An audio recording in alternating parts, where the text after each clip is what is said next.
Hello बच्चों, तो आज हम कवर करने वाले हैं सेल थ्योरी, जो कि नीट में बहुत ही ज़्यादा इंपॉर्टेंट है और ये आपको 4 मार्क्स आराम से दिला सकता है। तो सेल थ्योरी में खाली 2 पॉइंट्स आपको याद रखने हैं। सबसे पहला, are living organisms composed of cells and their products.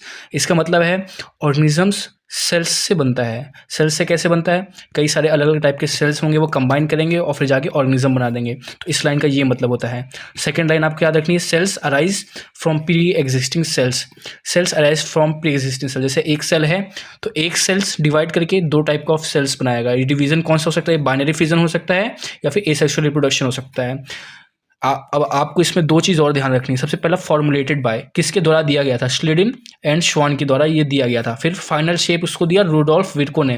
Rudolf विर्को ने क्या कहा था? ओमनिस सेलुलाई सेलुला। इसका मतलब ये होता है, मतलब cells arise from pre existing cells. अब देखिए, स्लेडिन और श्वान ने क्या किया था? श्वान ने दिया था हाइपोथेसिस। हाइपोथेसिस कौन सा दिया था कि organisms like animal and plant made up of cells and their product of cells. और सिमिलर टाइप का रिजल्ट दिया था हम लोग को स्लेडिन ने। इसने क्या किया?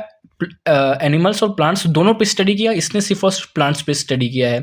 जैसे सेल्स है, डिफरेंट टाइप ऑफ सेल्स, याद रखना डिफरेंट टाइप, इस पे क्वेश्चन पूछा जाता है। डिफरेंट टाइप ऑफ सेल्स मिलके प्लांट के टिश्यूज बनाएंगे। श्वान ने प्लांट्स को बताया था कि इसका यूनिक कैरेक्टर होता है कि प्रेजेंस ऑफ सेल वॉल्स होती है किसमें? प्लांट्स में। एनिमल में सेल वॉल प्रेजेंट नहीं होता है।